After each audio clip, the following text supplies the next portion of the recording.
नमस्कार, मैं राकेश मोहन सिंह और आप जुड़ चुके हैं नेक्स्ट 9 न्यूज़ नेशन के साथ। दर्शकों, आज हम यहाँ आए हैं एक ऐसे विषय पर बात करने जिस पर नाम मात्र ही चर्चा हो रही है, लेकिन इस पर बात ना होना आने वाले समय में देश के संविधान की प्रस्तावना की पहली लाइन हम भारत के लोग, जो ये इंगित करता है कि भारत के लोकतंत्र में सभी धर्म, समुदाय और संस्कृति का समावेश है, उसको पूरी तरह खंडित कर देगा। अगर आप थोड़ा सा पीछे जाएं, तो बीते 2 महीने में तो देश में क्या क्या हुआ। ज्ञान व्यापी का मसला जोर शोर से उठा, हर मस्जिद में मंदिर की खोज शुरू हो गई। इस कवायद के पीछे हर समुदाय का अपना सच था। इस दौर में धर्म के नाम पर राजनीति चरम पर थी और नेताजी के भाषण में राजनीतिक गरिमा धरातल पर पहुंच चुकी थी। उसके बाद एक राष्ट्रीय पार्टी की राष्ट्रीय प्रवक्ता ने एक राष्ट्रीय टीवी चैनल के डेली डिबेट शो में जिन डिबेट का परिणाम आज तक उस राष्ट्रीय चैनल के संपादक स्वयं भी नहीं निकाल पाए होंगे, वहां पर एक धर्म विशेष के आस्था का कथित रूप से ठेस पहुंचाने का मामला देश के सामने आ गया। वो जब मामला देश के सामने आया तो उस मामले ने देश को लगभग दंगे जैसी परिस्थिति में झोंक दिया और अपना रोष व्यक्त करते समय एक खास धर्म समुदाय के लोग भूल गए कि लोकतांत्रिक आंदोलन और हिंसक प्रदर्शन में क्या फर्क होता है। इस कारण देश के कई राज्यों में आगजनी हुई, कहीं पथराव तो कहीं नारेबाजी हुई। उसके बाद कहीं सरकार का बुलडोजर चल गया। फिर दौर आया राष्ट्रपति चुनाव का। राष्ट्रपति चुनाव की घोषणा हुई। सत्ता और विपक्ष के बीच एक मुरा कुश्ती शुरू हो गई। देश के गार्जियन जैसे पद पर अपने उम्मीदवार को जिताने के लिए शह मात का खेल शुरू कर दिया गया। फिर अग्निपथ योजना आई, जिसके बाद देश की फौज में जाने की इच्छा रखने वाले युवा जो अपने आप को और अपने भीतर देश के लिए राष्ट्रभक्ति और देश सेवा की भावना रखते हैं, वो इस योजना को लेकर इतने नाराज हो गए और नाराज ही नहीं हुए, उग्र हो गए और इन राष्ट्रवादी और देशभक्ति की भावना रखने वाले युवाओं ने देश की राष्ट्रीय संपत्ति को आग के हवाले कर दिया और कई रेलवे स्टेशन पर जमकर लूटपाट की। इन कथित देश सेवा की सोच रखने वाले युवाओं ने उसके बाद देश में राज्यसभा चुनाव और उपचुनाव का दौर आया, जिसमें फिर कलयुगी राजनीति ने दानव बनकर शह मात का खेल रचा, जिसमें बलि चढ़ी जनता के जनादेश की। जनता ने जिसको जहां भेजा उसके विपरीत कई लोगों ने अपना मत दिया। इसके बाद पीछे 3 दिन पहले उपचुनाव के परिणाम घोषित हुए। चुनाव हुए, उपचुनाव, उनके परिणाम की बारी आई, जिसमें एक राष्ट्रीय पार्टी ने दूसरी राज्य स्तरीय पार्टी के अति आत्मविश्वास का फायदा उठाकर उनके किले में सेंधमारी कर दी, उनका किला नेस्ता नाबूद कर दिया। लेकिन अब आप जरा ठहरिए, अंतिम 2 घटना पर गौर कीजिए, फिर इस स्टोरी के आगे के सफर पर हम आपको ले चलेंगे। आपको पता है, अभी हाल ही में संपन्न राज्यसभा चुनाव के बाद एक राष्ट्रीय पार्टी से मुस्लिम समाज का प्रतिनिधित्व राज्यसभा में उनकी तरफ से पूरी तरह खत्म हो चुका है। सोचिए, विश्व की सबसे बड़ी पार्टी में एक खास समुदाय का प्रतिनिधित्व खत्म होना देश की लोकतांत्रिक व्यवस्था के मूल में छुपी समावेशी सोच और सभी धर्म, समुदाय और वर्ग के प्रतिनिधित्व वाले सपने को तोड़ता है या नहीं। क्योंकि घर के छोटे तो घर के बड़ों से ही सीखते हैं। उसके बाद जो उपचुनाव के परिणाम है, वहां भी अब हिंदुत्व की जय हो गई, ऐसा हम नहीं कह रहे। ऐसा परिणाम आने के बाद कई लोग बोल रहे थे। हालांकि इन दोनों ही सीट पर मुस्लिम समुदाय वोटर बहुत अधिक प्रभावशाली रूप में है, लेकिन इन दोनों ही संसदीय क्षेत्रों में से रामपुर सीट का हार जाना एक समुदाय के लिए खतरे की घंटी है, खतरे का प्रतीक है कि क्या संसद में धीरे धीरे इनका प्रतिनिधित्व खत्म तो नहीं हो रहा। हालांकि इसके लिए किसी भी तरह का फतवा जारी नहीं होता कि किस तरह संसद में अपने रहनुमा अधिक से अधिक भेजे जाए, जो उनकी भलाई के सवाल जवाब सदन के अंदर लोकतांत्रिक तरीके से सरकार से तलब कर सके, लेकिन अपने समाज को जागरूक और उनके सकारात्मक हितों की रक्षा के लिए कोई आंदोलन देखने को भी नहीं मिलता, क्योंकि उनके कथित पालनहार भी शायद यही चाहते हैं कि इनको धर्म के मसलों पर उलझाए रखो और अपनी राजनीति के नाम पर देश को आग में झुलसाते रहो। क्योंकि अगर देश का मुस्लिम समुदाय सजग हो गया तो सवाल करेगा तमाम जाहिर फतवों पर। अब ऐसा हुआ तो कई शेरवानी और टोपी पहने राजनेताओं और मौलानाओं की दुकान बंद हो जाएगी। क्या मुस्लिम समुदाय के लोगों को अपने कथित रहनुमा राजनेता और मौलानाओं से पूछना नहीं चाहिए कि आखिर क्यों नहीं हमारी आवाज देश की सरकार तक पहुंच रही, या आप सही से पहुंचा नहीं रहे हैं? अपने राजनीतिक फायदे में विवश होकर आखिर मुस्लिम युवा इस बात को क्यों नहीं सोच पा रहा कि जो विश्व की सबसे बड़ी पार्टी है, जहां सबका स्वागत है, आहे बगाहे हम देखते हैं कभी कोई बागी हो जाता है तो वहां वैकेंसी खत्म नहीं होती, सबका स्वागत है, जहां सबका स्वागत है और प्रतिनिधित्व है, वो उसका प्रबल हिस्सेदार क्यों नहीं बन पा रहा? उस पार्टी का क्यों नहीं उस पार्टी के जरिए वो कोई सर्वोच्च पद अख्तियार कर पा रहा है?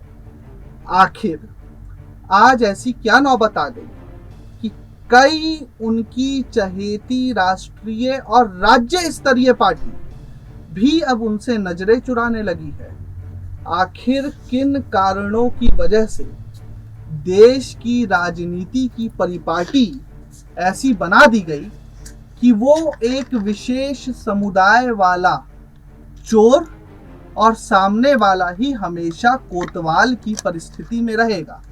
किसकी वजह से मुसलमान आज ऐसी परिस्थिति में पहुंच गया, लेकिन उनके समुदाय के बीच ही इस प्रश्न पर कोई बात करने वाला नहीं है, क्योंकि धर्म पर की जा रही राजनीति को शिक्षा की ठंडक से बुझाया जा सकता है। इसलिए इस समुदाय के राजनेता और मौलाना धर्म की इस आग वाली राजनीतिक मशाल को अपने धर्म के बच्चों को दिए गए गलत धार्मिक ज्ञान के रोष से जलाए रखना चाहते हैं। तभी तो इस समुदाय का प्रतिनिधित्व देश की लोकतांत्रिक व्यवस्था में खत्म हो रहा है। लेकिन इस समुदाय में सिर्फ धर्म का शोर है, प्रतिनिधित्व बढ़ाने की चिंता नहीं।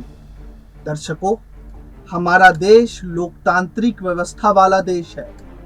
लोकतंत्र का असल मतलब है कि सत्ता में सबकी सहभागिता, बिना किसी का धर्म, समुदाय और वर्ग देखे हुए। लेकिन एक धर्म विशेष का प्रतिनिधित्व इस देश से लगातार खत्म होने की ओर बढ़ रहा है, या यूं कह लीजिए कि अपने अंतिम दौर के मुहाने पर खड़ा है। लेकिन लोकतंत्र में अपनी सहभागिता को कैसे मजबूत किया जाए, ऐसी सोच की आवाज ना समुदाय विशेष के अंदर से उठ रही है, ना बाहर से। सिर्फ इफ्तार कर लेना या उसमें पहुंचकर फोटो खिंचवा लेने मात्र से ही इस समुदाय का कल्याण होगा या नहीं होगा, ये इस समुदाय के विवेकशील लोगों और युवाओं को आज सोचने की जरूरत है। देश के संविधान निर्माता अंबेडकर ने हमेशा राजनीतिक प्रतिनिधित्व की लड़ाई लड़ी। उनका मानना था कि आपको मजबूत समाज बनना है तो आपका राजनीतिक प्रतिनिधित्व भी मजबूत होना चाहिए। इसके इतर अभी जो लोग थम भरते हैं कि इनके प्रतिनिधित्व की और इनके रहनुमा होने की, उनके कार्य करने के तरीके और कार्यशैली और सोच को देखकर ऐसा लगता तो नहीं है कि वो इस समुदाय के हित को लेकर बहुत अधिक सजग है। जब तक इस समुदाय से जुड़ा कोई धर्म का मुद्दा राष्ट्रीय पटल पर ना गरमा जाए। चलिए अब आपको ग्राफिक्स के माध्यम से मैं समझाता हूं दर्शकों कि आखिर मुस्लिम समुदाय के वर्तमान में कितने सांसद और विधायक हैं देश के संसद और राज्यों की विधानसभा में, और कितना इनका प्रतिनिधित्व बचा है सांसद और विधायक के रूप में। इस समुदाय का देर से हो रहे विकास के पीछे एक कारण ये भी है कि सदन में सही प्रतिनिधित्व ना होना। तभी तो इस समुदाय के लिए कौन सी विकास परियोजना लाई जा रही है कोई पूछने वाला नहीं है, ना ही इस पर किसी तरह की व्यापक चर्चा होती है। छोड़ दिया गया है शायद इस समाज को उन संकुचित सोच के मौलानाओं के हाथ में जो इन्हें विकास के सवाल पूछने वाला नहीं बल्कि धर्म का डर दिखाकर उनके भीतर उन्मादी सोच का बीज रोपित कर रहे हैं, जिस पर वह अपने उन्मादी धर्म की राजनीति वाली खेती कर सके और इन नौजवानों से अपने हित अनुसार पत्थर चलवा सके, लगभग हर पवित्र जुमे के दिन। अगर ऐसा नहीं होता तो शायद हर मौलाना और इस धर्म के कथित रक्षक और धार्मिक समूह ये आवाज उठाता दिखता कि आखिर क्यों नहीं अब तक सच्चर समिति की सभी सिफारिशें सही से लागू हो पाई। अगर मौलाना अपने यहाँ के युवाओं को धार्मिक कुंठा से ग्रसित युवा नहीं बल्कि एक तर्कशील समाज के युवा शक्ति के रूप में गठित करते, जो उनकी नुमाइंदगी करने वालों से ये सवाल पूछते, आखिर आपने सदन में हमारे समाज के विकास से जुड़े कितने प्रश्न पूछे? इस पंचवर्षीय योजना में हमारे समाज के विकास के लिए अल्पसंख्यक के तौर पे आपने क्या सुझाव दिए? सरकारी नौकरी और शासन में हमारा प्रतिनिधित्व बढ़ाने के लिए आपकी सोच क्या है? और चलिए कुछ नहीं तो यही पूछ लीजिए कि सच्चर समिति की रिपोर्ट का क्या हुआ? वो समिति की रिपोर्ट कब तक राजनीतिकरण का शिकार होती रहेगी? क्योंकि समिति की रिपोर्ट आने के बाद इस समाज ने, इस विशेष समुदाय ने दोनों ही तरह की सरकारें देख ली। कथित तौर पर इनकी हितैषी सरकार और कथित तौर पर इनका अहित चाहने वाली सरकार भी। फिर भी स्थिति में कोई खास फर्क नहीं है। शायद प्रतिनिधित्व में भी, चाहे वो प्रतिनिधित्व विधायिका में हो या कार्यपालिका में। चलिए एक नजर सच्चर समिति की मुख्य सिफारिश पर डाल लेते हैं जो मुस्लिम समाज के उत्थान के लिए बनाई गई थी। आखिर उस समिति की रिपोर्ट में मुस्लिम समाज के उत्थान के लिए सिफारिश थी क्या?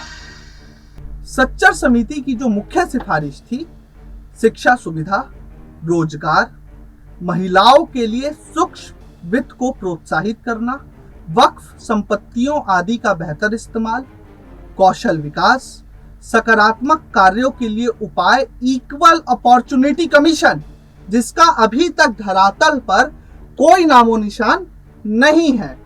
अब खुद ही सोचिए कि सच्चर समिति की अनुशंसा में कितना काम हुआ है।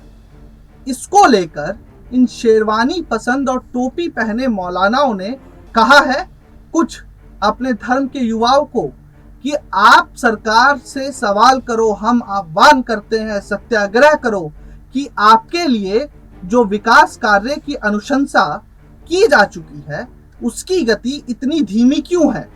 क्यों नहीं मस्जिदों से होने वाले ऐलान या इनके स्वयंभू रक्षकों के भाषण से इस बात पर चर्चा होती कि देश के विकास में किस तरह से हमारा समाज, हमारा समुदाय, हमारा धर्म अधिक से अधिक रूप में सहभागी बने।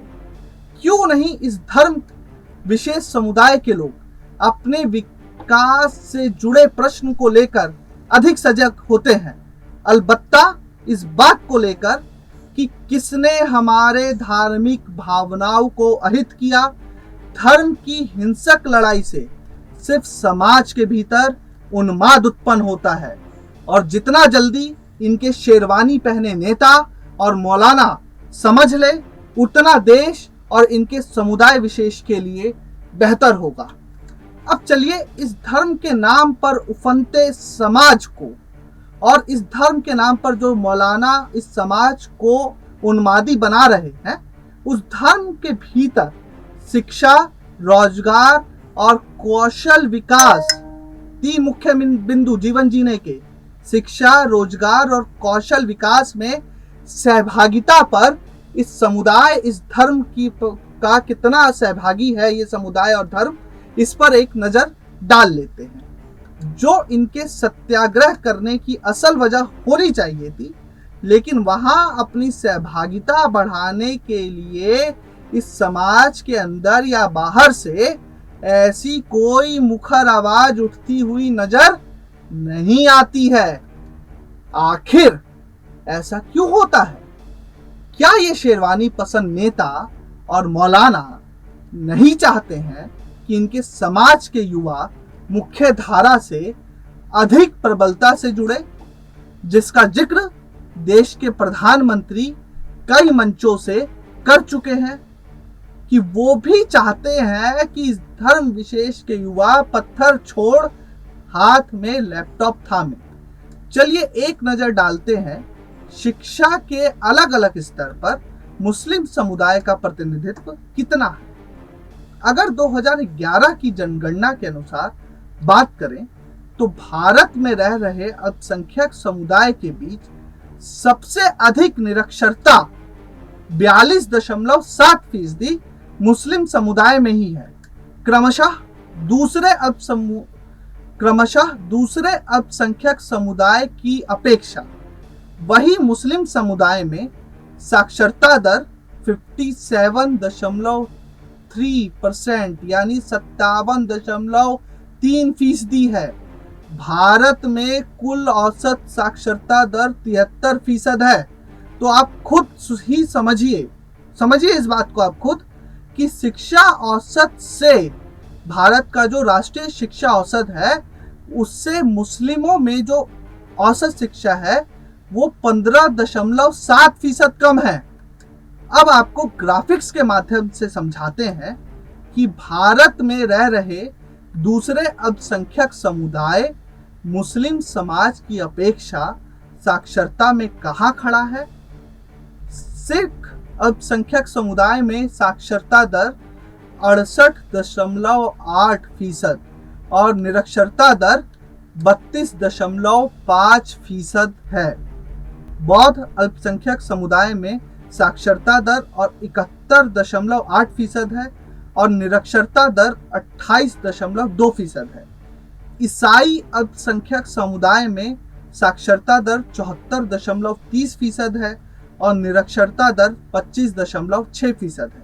अब एक नजर रोजगार की ओर भी डाल लेते हैं कि वहां मुस्लिम समाज का प्रतिनिधित्व कितना बढ़ा या कितना घटा है और उसके लिए इस समुदाय के रहनुमा कितने सजग हैं। अगर हम सरकारी नौकरी या बड़े स्तर के निजी संस्थान की बात करें तो वहां भी स्थिति में कोई बेहतर सुधार नहीं है। बाकी आप दर्शक खुद अवलोकन करें कि कहां खड़ा कर दिया गया है। एक व्यवस्थित सोच के तहत इन मुस्लिम युवाओं को भारत में इन्हीं के रहनुमाओं द्वारा क्योंकि सबसे अधिक किस समुदाय के युवा उन्हीं के संपर्क में रहते हैं।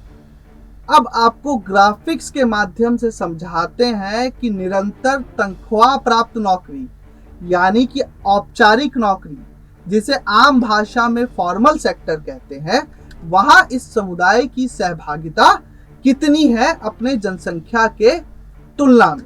इस देश का बहुसंख्यक आबादी का सरकारी नौकरी में, इस देश में जो बहुसंख्यक आबादी है उसकी सरकारी नौकरी में हिस्सेदारी है 34.2%।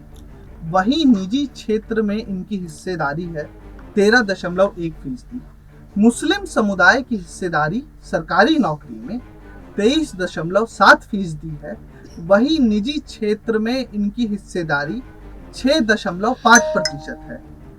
अन्य अल्पसंख्यक समुदाय की सरकारी नौकरी में 35.5% हिस्सेदारी है, तो वहीं निजी क्षेत्र में इनकी हिस्सेदारी अन्य अल्पसंख्यक समुदाय की 12.8% है। ये सभी डाटा सच्चर समिति के अनुसार है, क्योंकि मुस्लिम समुदाय के लिए अभी तक यही एक समिति बनी जिसने मुस्लिम समुदाय को अच्छे से समझा और उसकी सच्चाई को आंकड़े के रूप में देश के सामने रखा। मुस्लिम समुदाय में शिक्षा और कौशल विकास को लेकर अधिक जागरूकता के न होने का ही शायद नतीजा है कि सच्चर समिति की रिपोर्ट के अनुसार अनौपचारिक क्षेत्र, जिसे हम आम भाषा में इनफॉर्मल सेक्टर कहते हैं, जैसे कि पंचर लगाना, रिक्शा चलाना जैसे कार्य में सबसे अधिक रूप से मुस्लिम समुदाय के लोग ही संलिप्त है। घर में गृह सहयोगी के रूप में मुस्लिम महिला राष्ट्रीय औसत से कहीं अधिक संख्या में कार्य करती है। अगर सुरक्षा क्षेत्र की बात करें, जैसे कि पुलिस या अन्य सुरक्षा सेवाएं, तो यहाँ भी मुस्लिम समुदाय की हिस्सेदारी मात्र 4% या उससे कम है, जो कि जनसंख्या के तुलना में अन्य अल्पसंख्यक समुदाय की अपेक्षा काफी कम है। आखिर क्यों नहीं शेरवानी पसंद नेता और मौलाना अपने समाज के युवाओं को देश के पूर्व राष्ट्रपति अब्दुल कलाम और वीर अब्दुल हमीद के विचारों से प्रेरणा लेने और उनके आचरण का अनुसरण करने और उन जैसा बनने के लिए प्रेरित करते हैं? आखिर क्यों नहीं प्रेरित करते?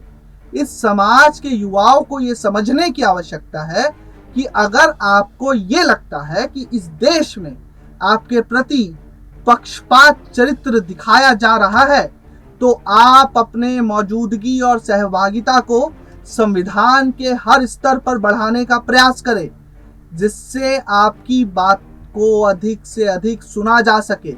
अगर आप अपने हकूक को लेकर चिंतित हैं, तो आपको उसके लिए देश के हर क्षेत्र में अपनी सहभागिता को बढ़ाना होगा।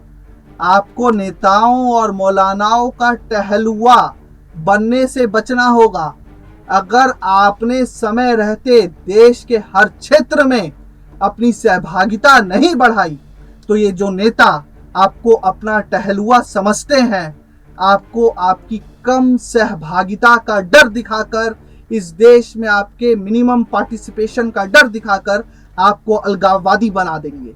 उसके बाद आप भी धर्म को बचाने के चक्कर में किसी कन्हैया के खून से अपने हाथ रंग लेंगे। आप ही के समाज के शेरवानी पसंद लोग आपकी निंदा कर देंगे, जैसे अभी भी देखा जा रहा है।